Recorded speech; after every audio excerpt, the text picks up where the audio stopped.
Sentí la sangre tibia salpicándome la cara cuando el cuchillo atravesó su garganta. Vi cómo se desplomaba sobre los platos de la cena mientras todos gritaban, mientras mi sobrina lloraba, mientras mi propio hermano me miraba con horror. Pero yo no sentí arrepentimiento. Lo único que pensé en ese momento fue, por fin se acabó todo. Tengo 73 años. Acabo de salir de la cárcel después de 2 años. Y hay algo que necesito contarte antes de morirme. Algo que va a revolverte el estómago. Algo que tal vez no creas, pero algo que necesito sacar de mi pecho porque ya no aguanto más este peso. Mi nombre es Adelaida Torrealba, y hace 3 años degollé a mi cuñada Romina en plena cena familiar. Todos pensaron que me había vuelto loca, que los celos me habían consumido, que era una vieja amargada que no soportaba ver prosperar a la esposa de mi hermano. Pero la verdad, mi querida oyente, es mucho más siniestra de lo que cualquiera pudo imaginar. Esta es una historia de horror, de traición familiar, de secretos que destrozan familias enteras y de una tía que tuvo que convertirse en asesina para salvar a su sobrina. Romina llegó a nuestra familia hace 10 años. Mi hermano Rodrigo, ya divorciado de su primera esposa, se enamoró perdidamente de esta mujer de 35 años, enfermera, aparentemente dulce, que venía de una familia respetable de policías. Su padre era comisario, sus 2 hermanos agentes, su tío inspector, una familia que gozaba de muy buena reputación en el pueblo. Cuando se casaron, yo pensé que por fin Rodrigo había encontrado estabilidad. Romina era buena con Camila, la hija que él había tenido con su primera esposa, y parecía genuinamente interesada en formar una familia. Los primeros años fueron normales. Vivíamos todos cerca, yo en mi casa de toda la vida, ellos a 3 cuadras. Camila, mi sobrina adorada, venía a visitarme todas las tardes después del colegio. Era una niña hermosa, de ojos verdes brillantes como su padre, pero con una personalidad tímida y reservada. Le encantaba que le leyera cuentos, que le hiciera galletas de avena, que le enseñara a tejer. Era mi compañía, mi razón de vivir desde que enviudé. Pero hace 2 años empecé a notar cambios extraños. Primero en Romina. De repente tenía ropa nueva, joyas costosas, un auto último modelo. Cuando le pregunté a Rodrigo de dónde salía tanto dinero, me dijo que Romina había conseguido trabajos privados como enfermera, que atendía a ancianos pudientes en sus casas. Me pareció razonable, aunque algo en mi interior me decía que algo no cuadraba. Después empecé a notar cambios en Camila. Mi sobrina, que antes era tan espontánea conmigo, se volvió reservada, nerviosa. Cuando le preguntaba sobre el colegio, sobre sus amigas, sus respuestas eran evasivas. Dejó de visitarme tanto. Cuando venía, parecía cansada, como si cargara un peso demasiado grande para sus 10 años. Le pregunté si estaba bien, si tenía algún problema en casa, pero siempre me decía que todo estaba perfecto, que Romina la cuidaba muy bien, que hasta le daba dinero para que se comprara cosas bonitas. Una tarde, mientras Camila hacía tareas en mi cocina, se le cayó su mochila y se desparramó todo el contenido. Entre los cuadernos y lápices vi billetes, muchos billetes. Le pregunté de dónde había sacado tanto dinero, y ella me dijo con toda naturalidad que Romina se lo daba cuando trabajaba con ella. Cuando le pregunté qué tipo de trabajo hacía una niña de 10 años, me dijo que hacía bailes divertidos para la computadora, que Romina le decía que era como un juego, que había gente que pagaba por verla bailar porque era muy bonita. Sentí que se me helaba la sangre. Le pregunté si podía contarme más sobre esos bailes, pero Camila se puso nerviosa, recogió rápidamente los billetes y me dijo que Romina le había dicho que era un secreto, que no debía contárselo a nadie porque si no ya no podría trabajar más y ganar dinero. Me dijo que le gustaba tener dinero propio, que Romina le había explicado que era independiente, que las mujeres fuertes trabajaban desde pequeñas. Esa noche no pude dormir. Mi mente era un torbellino de pensamientos horribles. ¿Qué tipo de bailes hacía una niña de 10 años para ganar dinero? ¿Quién pagaba por ver bailar a una niña? ¿Por qué tenía que ser secreto? Al día siguiente, cuando Rodrigo vino a visitarme, traté de abordar el tema con cuidado. Le dije que había notado que Camila tenía dinero, que me había comentado sobre unos trabajos que hacía con Romina. Rodrigo se rió, Me dijo que Romina le había contado que a veces la incluía en algunos videos que hacía para redes sociales, cosas de baile, de ejercicios, que era muy inocente y que hasta otros padres le habían pedido que incluyera a sus hijas. Pero yo no me quedé tranquila. Empecé a observar más. Empecé a fijarme en los horarios, en las excusas, en los detalles. Romina siempre tenía explicaciones perfectas para todo. Era enfermera. Conocía a gente adinerada. Había montado un pequeño negocio de videos fitness. Había invertido bien sus ahorros. Todo sonaba lógico, pero había algo en sus ojos, en su manera de sonreír cuando hablaba de dinero, que me inquietaba profundamente. Una tarde, mientras esperaba a Camila en la escuela, me topé con María Elena, la directora que me conocía desde hacía años.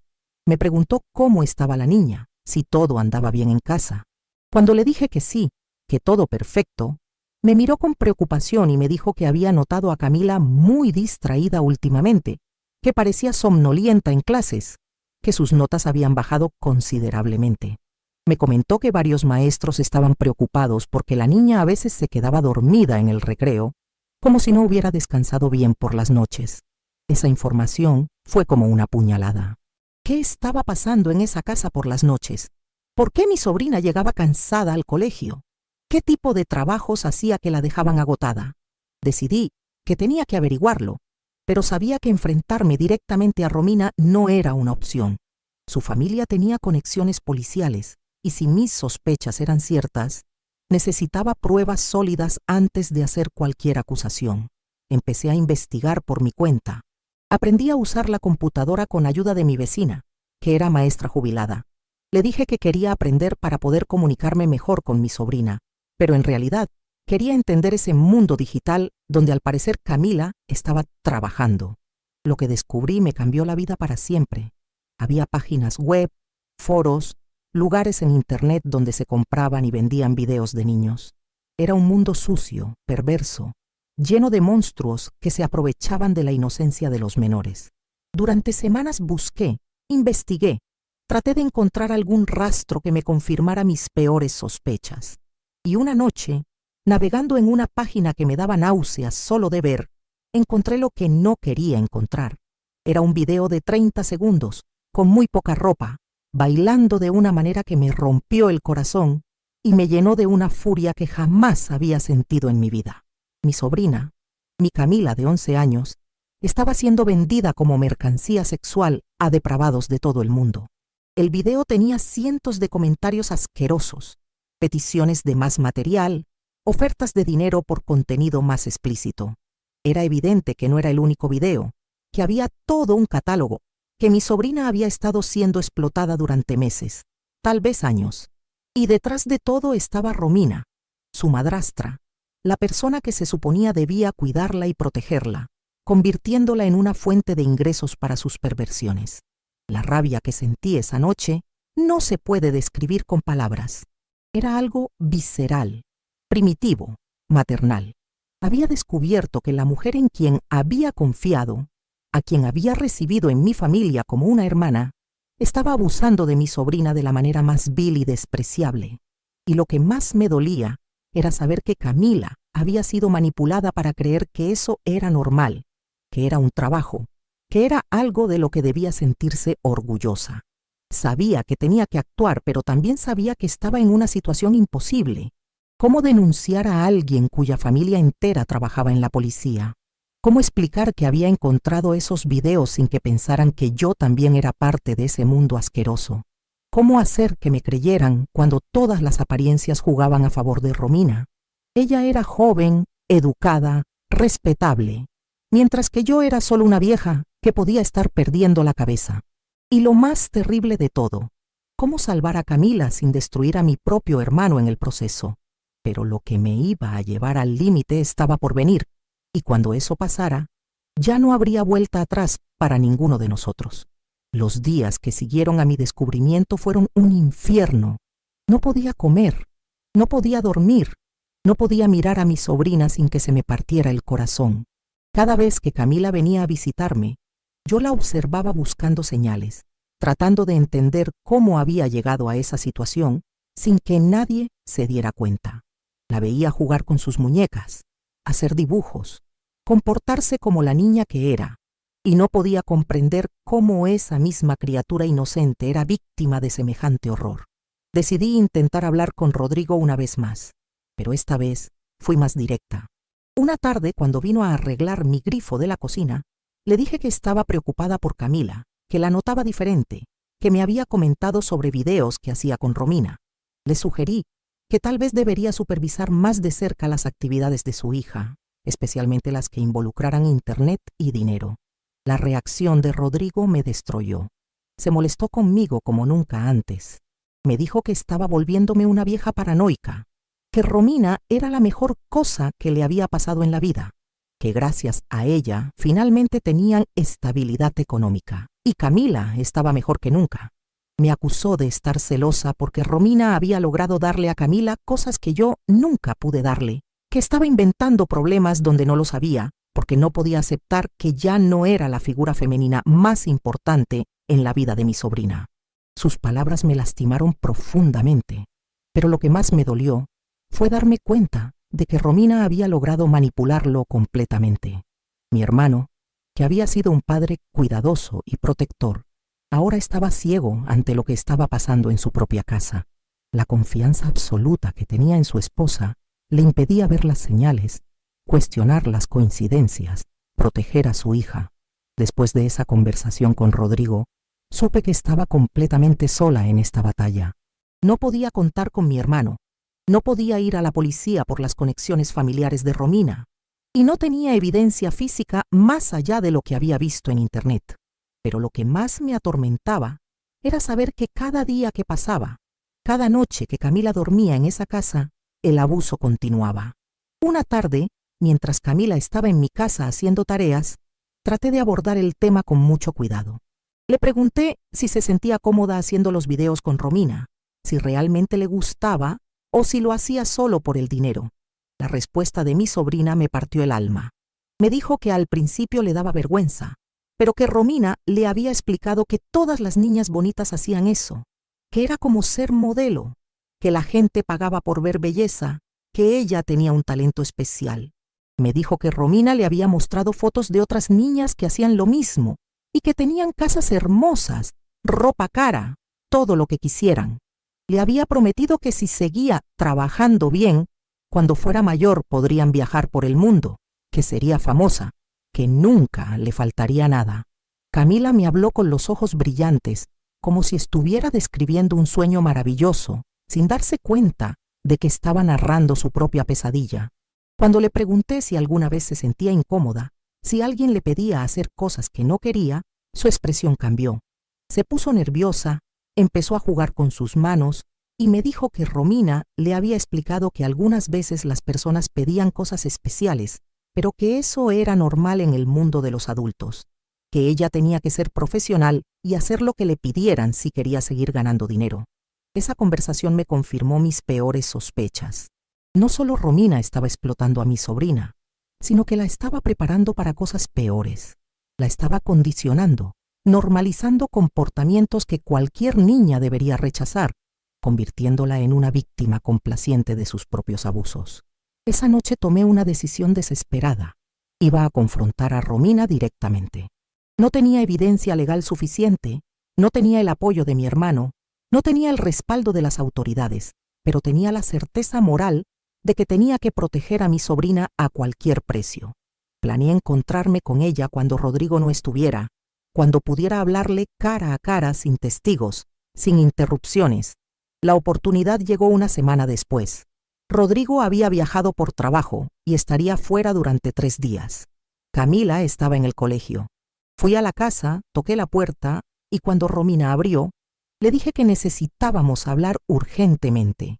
Su sonrisa perfecta falseó por un segundo, pero rápidamente recuperó la compostura y me invitó a pasar. Nos sentamos en la sala, esa misma sala donde tantas veces habíamos compartido comidas familiares, donde había celebrado cumpleaños de Camila, donde había creído que mi sobrina estaba segura y feliz. Miré a Romina directamente a los ojos y le dije: «Sé lo que estás haciendo con Camila». Su reacción fue magistral. Fingió confusión, me preguntó de qué estaba hablando, me ofreció té como si fuera una visita social normal. Pero yo había visto sus videos, conocía su doble cara y no iba a dejarme engañar. Le dije que sabía de los videos, que había visto el material que vendía, que tenía evidencia de todo lo que estaba haciendo. Por un momento, Romina se quedó en silencio. Luego, su máscara se cayó completamente. La mujer dulce y cariñosa desapareció y en su lugar apareció alguien frío, calculador, despiadado. Me miró con desprecio y me dijo: ¿Y qué piensas hacer al respecto, vieja? Lo que siguió fue una conversación que jamás olvidaré. Romina me confesó todo sin un ápice de remordimiento. Me dijo que había comenzado con los videos cuando Camila tenía 9 años, que inicialmente era solo baile inocente, pero que la demanda del público había ido escalando y ella había visto la oportunidad de ganar dinero serio. Me explicó con una frialdad aterradora que había investigado el mercado, que sabía exactamente qué tipo de contenido se vendía mejor, que había desarrollado toda una estrategia de negocio alrededor de mi sobrina. Me dijo que Camila era especialmente rentable porque tenía el look perfecto, inocente pero no demasiado tímida, bonita pero no obviamente sexualizada, obediente pero con personalidad. Me explicó que había otros clientes interesados en contenido más exclusivo, más privado, que las ganancias podían multiplicarse si Camila estaba dispuesta a evolucionar en su trabajo. Cuando le grité que estaba hablando de una niña de 11 años, que lo que hacía era abuso infantil, que estaba destruyendo la vida de mi sobrina, se rió en mi cara. Me dijo que Camila estaba mejor que nunca, que tenía cosas que otras niñas de su edad no podían ni soñar, que le estaba enseñando a ser independiente y exitosa desde pequeña. Me dijo que el mundo real era cruel y que ella le estaba dando a Camila las herramientas para sobrevivir en él. Pero lo que más me impactó fue cuando me dijo que todo esto era posible gracias a la protección de su familia. Me explicó que sus hermanos policías sabían de su negocio, que habían sido ellos quienes le habían dado las conexiones necesarias para operar sin riesgo, que tenían clientes importantes, gente con poder, que jamás permitirían que alguien interfiriera con sus operaciones. Me amenazó directamente. Me dijo que si yo trataba de meterme, si hablaba con alguien, si intentaba llevar a Camila lejos de ella, me iba a destruir. Me dijo que era muy fácil hacer que una vieja pareciera loca, que había muchas maneras de silenciar a alguien que se volvía problemático, que su familia tenía experiencia manejando situaciones delicadas. Cuando salí de esa casa, estaba temblando de rabia y de miedo. No solo había confirmado mis peores sospechas, sino que había descubierto que estaba enfrentándome a algo mucho más grande y peligroso de lo que había imaginado. No era solo Romina, era toda una red, toda una familia de criminales que usaban su poder para proteger sus perversiones. Esa noche, sola en mi casa, lloré como no había llorado desde la muerte de mi esposo. Lloré por mi sobrina, por mi hermano que vivía engañado, por mi propia impotencia. Sabía que las amenazas de Romina no eran vacías, que realmente tenía el poder de destruirme si yo intentaba denunciarla, pero también sabía que no podía quedarme de brazos cruzados mientras mi sobrina era destruida día a día. Durante los siguientes meses, traté de encontrar aliados, personas que me pudieran ayudar. Contacté organizaciones de protección infantil, pero me dijeron que necesitaba evidencia más sólida. Hablé con abogados que me explicaron lo difícil que sería probar algo contra una familia con conexiones policiales. Incluso traté de encontrar a otras víctimas, otros padres que hubieran pasado por situaciones similares, pero el miedo y la vergüenza mantenían a todos en silencio. Mientras tanto veía cómo mi sobrina cambiaba cada día más. Sus ojeras se profundizaban, su risa se volvía más forzada, su comportamiento más errático. Empezó a tener pesadillas, a mojar la cama, a tener ataques de ansiedad que Romina explicaba como estrés escolar. Veía cómo la niña alegre y espontánea que había sido se convertía en una versión apagada de sí misma, condicionada para complacer, entrenada para ser mercancía. Y ahí fue cuando supe que no podía esperar más. No podía buscar más evidencia. No podía esperar que alguien más tomara cartas en el asunto. No podía confiar en un sistema que claramente estaba diseñado para proteger a los poderosos. Si quería salvar a mi sobrina, iba a tener que hacerlo yo misma, sin importar las consecuencias. La oportunidad llegó en la cena familiar del domingo. Rodrigo había regresado de su viaje, y como siempre, nos reunimos en casa de ellos para almorzar juntos. Era una tradición que habíamos mantenido durante años, una de esas costumbres familiares que dan sentido a la vida. Pero ese domingo iba a ser diferente. Ese domingo, todo iba a cambiar para siempre. Y mientras servían el postre, mientras Romina hablaba con esa sonrisa falsa sobre sus nuevos proyectos, yo sabía que había llegado el momento de actuar. Esa mañana de domingo me desperté con una claridad extraña, como si después de meses de confusión mental finalmente hubiera encontrado mi camino. Me vestí con mi mejor ropa, me peiné cuidadosamente, me puse el collar de perlas que mi esposo me había regalado para nuestro 20º aniversario. Si iba a hacer lo que tenía planeado, quería hacerlo con dignidad. Llegué a la casa de Rodrigo a la hora de siempre. Camila corrió a abrazarme como siempre hacía, pero noté inmediatamente que había algo diferente en ella. Tenía los ojos hinchados, como si hubiera llorado, y cuando la abracé sentí que estaba más delgada, más frágil. Le pregunté si se sentía bien, y ella me dijo con una sonrisa forzada que todo estaba perfecto, que había tenido una semana muy productiva con Romina. La comida transcurrió con normalidad aparente. Rodrigo habló de su viaje de trabajo, yo comenté sobre mis vecinos, Camila jugó con la comida sin comer realmente, pero Romina estaba especialmente locuaz ese día. Estaba eufórica, radiante, hablando sin parar sobre sus nuevos planes, sus nuevas oportunidades de negocio, sus próximas inversiones.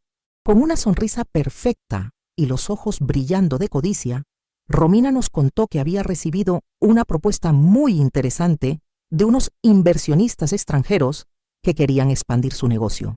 Nos explicó que había desarrollado una marca personal muy exitosa en redes sociales, que tenía una audiencia muy fiel y comprometida, que sus contenidos tenían una demanda increíble en ciertos mercados internacionales. Mientras hablaba, observaba a Camila de vez en cuando, como un depredador que vigila a su presa. Le decía cosas como, ¿verdad, princesa, que hemos trabajado muy duro juntas?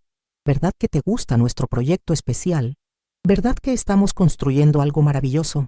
Y mi sobrina asentía obedientemente, con esa sonrisa vacía que había aprendido a fingir, con esos ojos que ya no tenían la chispa de la infancia. Romina siguió hablando sobre sus planes de expansión, sobre cómo había logrado establecer contactos muy importantes, sobre cómo su marca estaba ganando reconocimiento en círculos muy selectos. Mencionó que tenía reuniones programadas con gente muy influyente, que había recibido invitaciones para eventos privados muy exclusivos, que las oportunidades de crecimiento eran ilimitadas. Con una hipocresía que me revolvía el estómago, empezó a hablar sobre la importancia de enseñar a los niños a ser emprendedores desde pequeños. Dijo que la sociedad moderna requería que las personas fueran innovadoras, que supieran aprovechar sus talentos naturales, que no tuvieran miedo de explorar nuevas formas de generar ingresos. Habló sobre cómo Camila tenía un don especial para conectar con la gente, que tenía una personalidad magnética que la hacía muy comercializable. Rodrigo la escuchaba embelesado, orgulloso de tener una esposa tan exitosa y visionaria. Le preguntaba detalles sobre sus estrategias de marketing, sobre sus planes de inversión, sobre sus proyecciones de crecimiento. No tenía ni la menor idea de que estaba celebrando la prostitución de su propia hija, aplaudiendo el negocio que estaba destruyendo la infancia de Camila. Pero lo que me llevó al límite fue lo que pasó después. Mientras tomábamos el postre, Romina recibió una llamada telefónica. Se disculpó diciendo que era un cliente muy importante, que tenía que atender porque era una oportunidad que no podía dejar pasar. Habló en voz baja, pero yo alcancé a escuchar fragmentos de la conversación que me helaron la sangre. Escuché que hablaba sobre material exclusivo, sobre contenido personalizado, sobre experiencias más íntimas. Mencionó edades, describió características físicas, negoció precios que me parecían obscenos para lo que evidentemente estaba vendiendo. Habló sobre disponibilidad, sobre horarios, sobre sesiones privadas que podían organizarse con discreción total. Cuando colgó el teléfono, regresó a la mesa con una sonrisa radiante y nos anunció que acababa de cerrar el negocio más importante de su carrera. Dijo que había conseguido un cliente muy especial, alguien con mucho dinero y gustos muy específicos, que estaba dispuesto a pagar cantidades extraordinarias por contenido exclusivo y personalizado. Con una naturalidad aterradora, le dijo a Camila que esa semana iban a tener sesiones de trabajo muy importantes, que tenía que estar especialmente preparada, que era la oportunidad que habían estado esperando para dar el gran salto. Le prometió que si todo salía bien, podrían comprarse la casa con piscina que tanto había querido, que podrían viajar a Disney como siempre había soñado. Camila asintió con esa obediencia ciega que me partía el corazón, pero vi cómo sus manos temblaron ligeramente cuando Romina mencionó las sesiones especiales. Vi cómo tragó saliva con dificultad, cómo sus ojos se llenaron de una tristeza profunda que trató de ocultar detrás de una sonrisa forzada. En ese momento entendí que ya no se trataba solo de videos degradantes. Romina estaba escalando el negocio, estaba preparando a mi sobrina para algo mucho peor. Esa llamada telefónica había sido la negociación de la venta del cuerpo de Camila, el arreglo para convertir a mi sobrina de 11 años en prostituta infantil. La rabia que sentí en ese momento no se puede describir. Era como si algo se hubiera roto dentro de mi cabeza, como si todos los meses de impotencia, de miedo, de frustración, se hubieran concentrado en un solo punto de furia ciega. Veía a esa mujer hablando con orgullo sobre la venta de mi sobrina, planeando su destrucción como si fuera la cosa más natural del mundo, y algo en mi interior simplemente explotó. Me levanté de la mesa diciendo que iba a buscar más agua. Fui a la cocina, abrí el cajón donde sabía que Rodrigo guardaba los cuchillos, y tomé el más grande que encontré. Era un cuchillo de carnicero que él había comprado años atrás, pesado, con filo perfecto, diseñado para cortar huesos duros. Cuando regresé al comedor, Romina seguía hablando sobre sus planes, sobre las oportunidades maravillosas que se abrían para el negocio familiar. Rodrigo la escuchaba fascinado. Camila jugaba distraídamente con su servilleta. La escena tenía una normalidad doméstica que la hacía aún más perversa. Me paré detrás de la silla de Romina. Ella ni siquiera me vio venir. Estaba demasiado concentrada en su monólogo sobre el éxito, demasiado confiada en su poder, demasiado segura de que nadie se atrevería a desafiarla. Seguía hablando sobre cómo iba a convertir a Camila en una estrella internacional, sobre los contactos que había hecho en el mercado exclusivo, sobre las sumas de dinero que podían ganar si jugaban bien sus cartas. Levanté el cuchillo y lo hundí en su garganta con toda la fuerza que tenía. El sonido fue horrible, un gorgoteo líquido, el ruido de la carne abriéndose, el silbido del aire escapando por la herida. La sangre brotó inmediatamente, salpicando la mesa, los platos, mi ropa, la cara de Camila que estaba sentada frente a ella. Romina se llevó las manos al cuello, tratando inútilmente de detener la hemorragia, con los ojos desorbitados de shock y terror. Trató de hablar, pero solo salían gorgoteos y burbujas de sangre de su boca. Se desplomó hacia adelante, cayendo sobre su plato de postre, convulsionándose mientras la vida se le escapaba por la herida que yo le había hecho. Rodrigo gritó. Se levantó de un salto. Me gritaba preguntándome qué había hecho, qué me pasaba, por qué había enloquecido de esa manera. Camila lloraba histéricamente, cubierta de sangre, sin entender qué estaba pasando, gritando que yo había matado a su madrastra. Yo solté el cuchillo y me senté tranquilamente en mi silla. Miré a Romina desangrándose en la mesa, escuché sus últimos estertores de agonía y no sentí remordimiento. Solo sentí alivio. Por fin había terminado.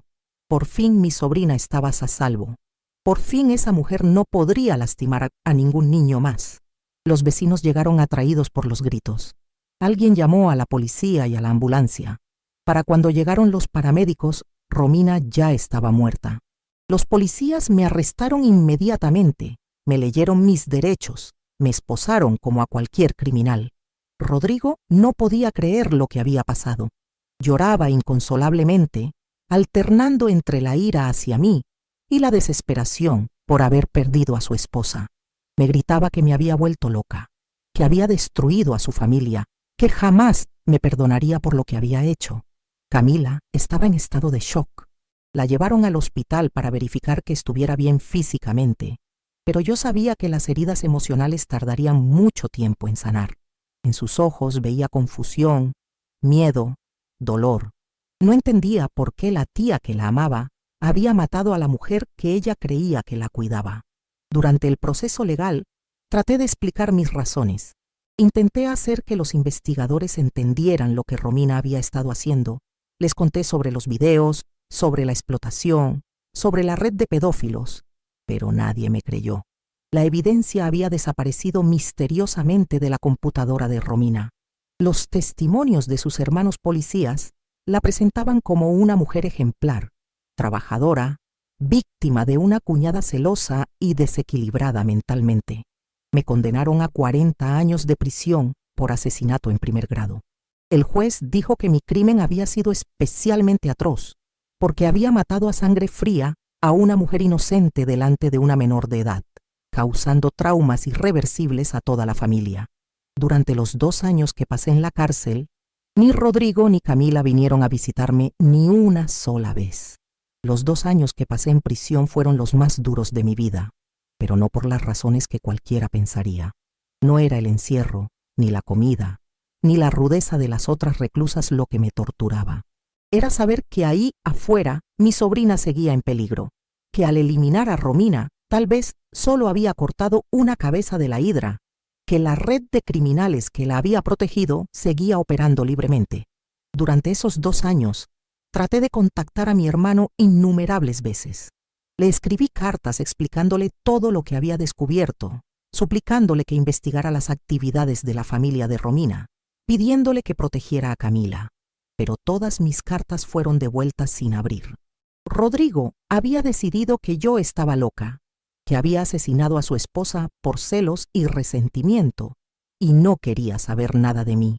A través de otras reclusas que tenían contacto con el exterior, logré enterarme de algunas cosas sobre mi familia.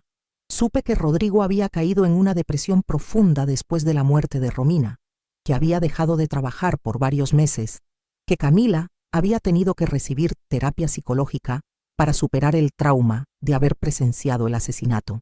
También me enteré de que la familia de Romina había cerrado filas alrededor de su memoria. Sus hermanos policías se habían encargado de construir una narrativa heroica sobre ella. La enfermera abnegada que había sacrificado su vida por cuidar a su hijastra, víctima de una cuñada envidiosa que no podía soportar ver la felicidad de su hermano. Pero yo sabía que la verdad siempre encuentra la manera de salir a la luz, por más que traten de enterrarla. Durante mi tiempo en prisión, había conocido a otras mujeres que habían sido víctimas de redes de tráfico infantil, mujeres que me contaron cómo funcionaban esas organizaciones, cómo se protegían mutuamente, cómo usaban su influencia para silenciar a quienes trataban de denunciarlas. Una de esas mujeres, Carmen, había estado presa por matar a su propio hermano después de descubrir que abusaba de su hija. Me explicó que las redes de pedófilos casi nunca operan aisladamente, que siempre tienen conexiones con gente poderosa, que cuando caen es porque alguien más poderoso decide sacrificarlos. Carmen tenía contactos en organizaciones internacionales que combaten el tráfico infantil, periodistas especializados en investigar estos crímenes, activistas que habían dedicado sus vidas a desenmascarar estas redes. A través de ella, logré hacer llegar información sobre la familia de Romina a gente que sabía cómo investigar sin alertar a los criminales. Al 1 año y medio de mi condena, empezaron a suceder cosas extrañas en el pueblo. Primero fue una redada inesperada en casa de uno de los hermanos de Romina. Oficialmente buscaban drogas, pero encontraron material que los llevó a una investigación mucho más profunda. Luego fue el arresto de varios policías por corrupción, que abrió una caja de Pandora de complicidades y encubrimientos. El padre de Romina, el comisario respetado, fue el primero en caer. Una investigación federal descubrió que había estado vendiendo protección a redes de tráfico infantil durante años, que había usado su posición para encubrir crímenes atroces, que había convertido a parte de la policía local en una organización criminal. Cuando comenzaron a revisar las computadoras decomisadas en las redadas, encontraron terabytes de material que confirmaban todas mis acusaciones. No solo encontraron los videos de Camila, sino cientos de videos de otros niños, una red internacional de pedófilos con conexiones en varios países, transacciones millonarias por la venta de menores. El escándalo explotó en todos los medios nacionales. La familia respetable de policías resultó ser el núcleo de una de las redes de pedofilia más grandes que se habían descubierto en el país. Había políticos involucrados, empresarios, gente de la alta sociedad, todos protegidos por la corrupción policial que había encabezado la familia de Romina.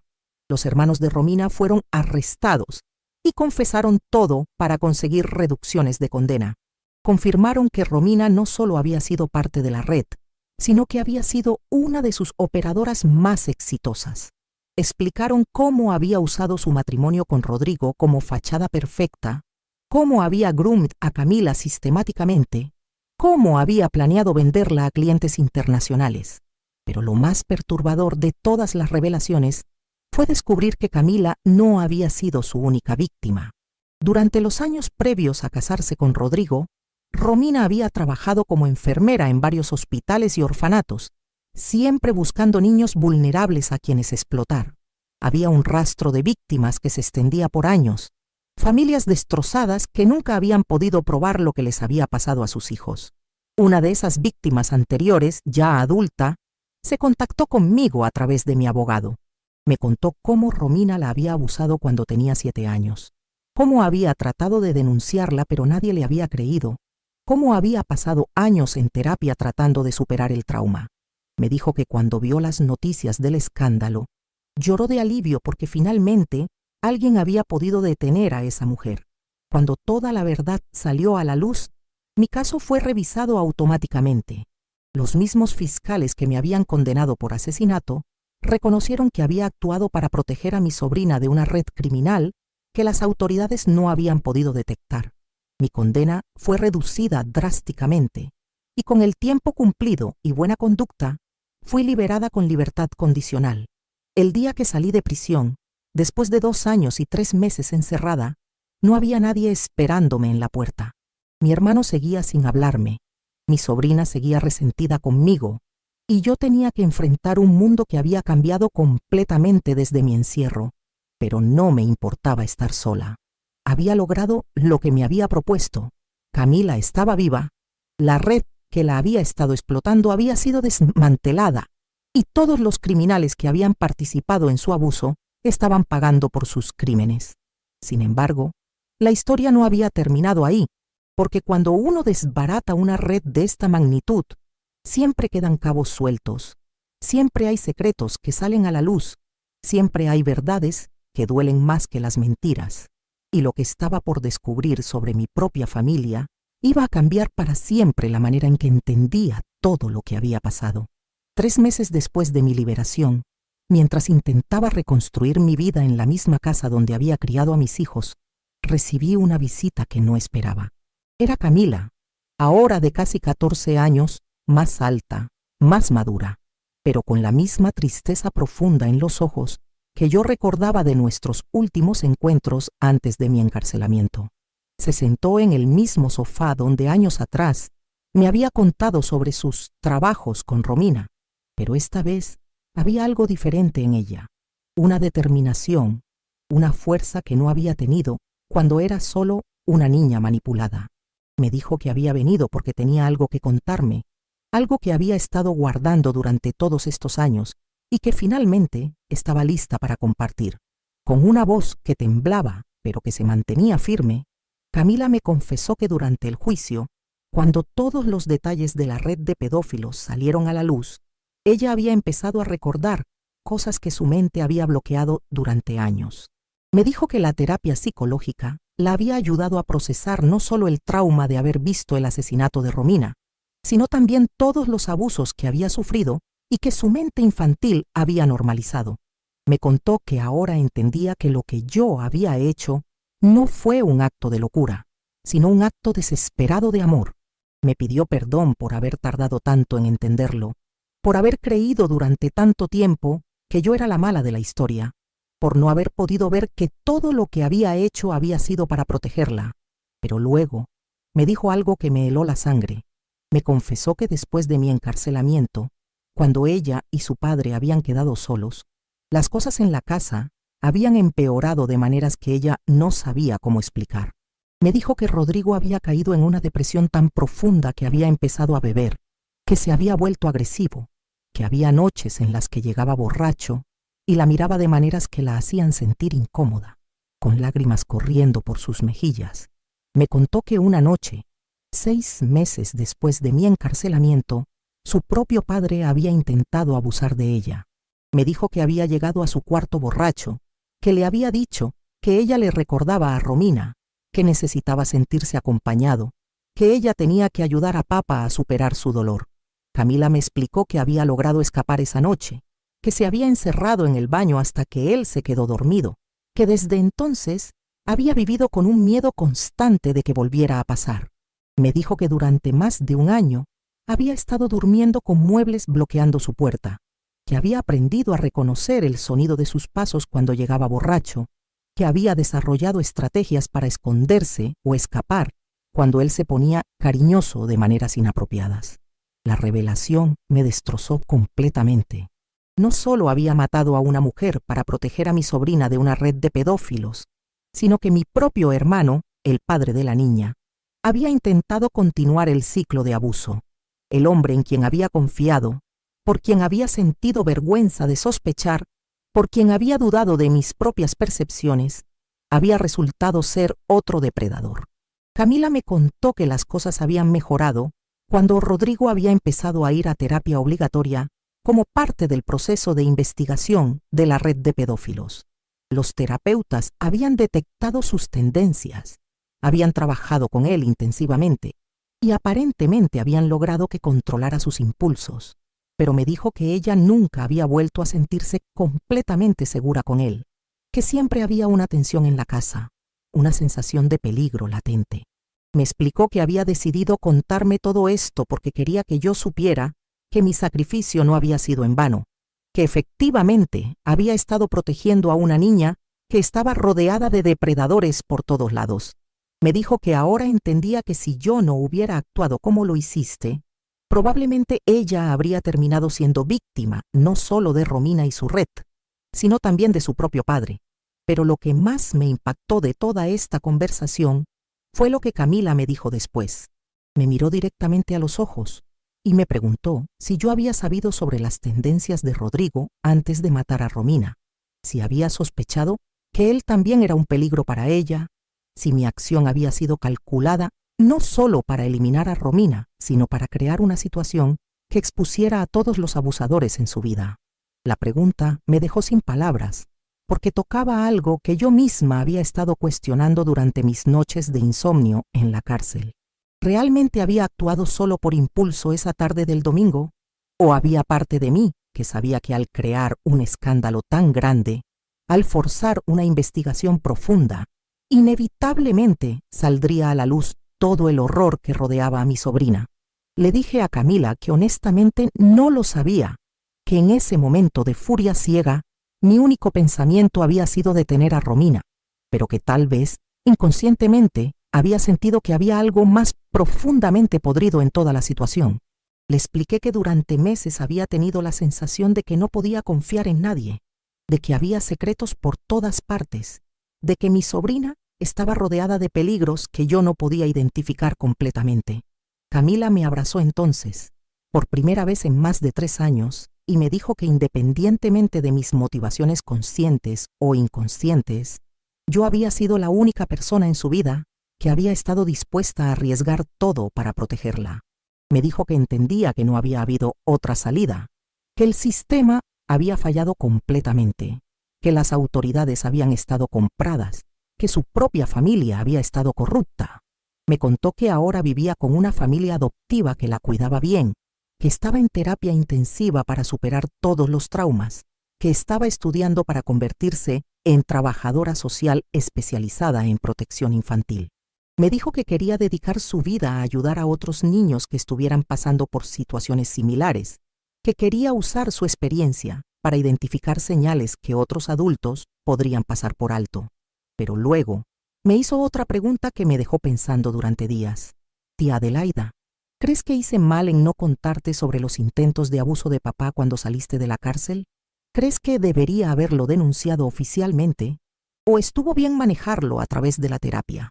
Esa pregunta me hizo reflexionar sobre toda la complejidad moral de nuestra situación. Mi sobrina me estaba preguntando si había hecho bien en proteger a su padre abusador, de la misma manera que yo había decidido tomar la justicia en mis propias manos para protegerla a ella. Era como si el ciclo de decisiones imposibles continuara repitiéndose. Le dije que no había respuestas fáciles para situaciones tan complejas, que cada persona tiene que tomar las decisiones que puede vivir consigo misma. Le expliqué que yo no me arrepentía de haber matado a Romina porque sabía que era la única manera de detener el daño que le estaba haciendo, pero que también entendía su decisión de darle una oportunidad a su padre, de recuperarse a través de la terapia. Y ahí fue cuando Camila me hizo la pregunta que me persigue todas las noches. Tía, si supieras que papá va a reincidir, si supieras que en el futuro va a intentar lastimar a otro niño, ¿lo matarías también? La miré durante largo rato antes de responder. Finalmente le dije, Camila, después de todo lo que hemos pasado, después de haber visto cómo funciona realmente este mundo, después de haber comprobado que las autoridades protegen a los criminales mientras castigan a quienes tratan de proteger a los inocentes, mi respuesta es sí. Si tuviera que elegir entre la vida de un adulto depravado y la seguridad de un niño inocente, elegiría proteger al niño sin dudarlo ni un segundo. Camila asintió lentamente, como si mi respuesta confirmara algo que ya sabía.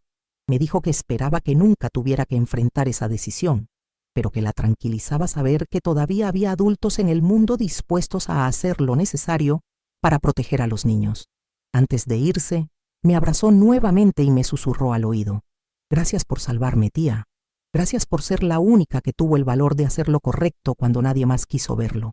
Ahora, 6 meses después de esa conversación, vivo sola en mi casa, con 75 años cumplidos, con la certeza de que tomé las decisiones correctas, pero también con la comprensión de que esas decisiones me han convertido en alguien que muchas personas nunca podrán entender o perdonar. No me arrepiento de haber matado a Romina. No me arrepiento de haber pasado 2 años en la cárcel. No me arrepiento de haber perdido la relación con mi hermano, porque al final del día mi sobrina está viva, está segura y está construyendo una vida que tiene esperanza. Y si mañana descubriera que hay otro depredador lastimando a un niño, que las autoridades se niegan a actuar, que el sistema vuelve a fallar como falló conmigo, tomaría ese cuchillo otra vez sin pensarlo 2 veces. Porque hay cosas en este mundo por las que vale la pena convertirse en asesina. Y proteger la inocencia de un niño es una de ellas. Mi querida oyente, si has llegado hasta aquí, si has escuchado toda esta historia terrible pero necesaria, te pido que hagas algo por mí. Dale me gusta a este video. Suscríbete a este canal apretando el botón negro que dice suscribirse. Y cuéntame en los comentarios si alguna vez has tenido que tomar decisiones imposibles para proteger a alguien que amas. Cuéntame si has vivido algo similar, si tienes alguna historia que necesites que contemos aquí.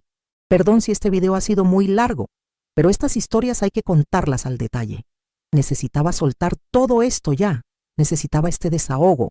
Perdón, pero necesitaba compartir esta carga contigo. Gracias por acompañarme hasta el final, por no juzgarme, por entender que a veces la justicia tiene que venir de las manos más inesperadas. Todos los días te esperamos aquí con nuevos relatos que te van a dejar sin aliento, historias reales de mujeres reales que hemos tenido que hacer cosas terribles para sobrevivir, en un mundo que nos falla cuando más lo necesitamos.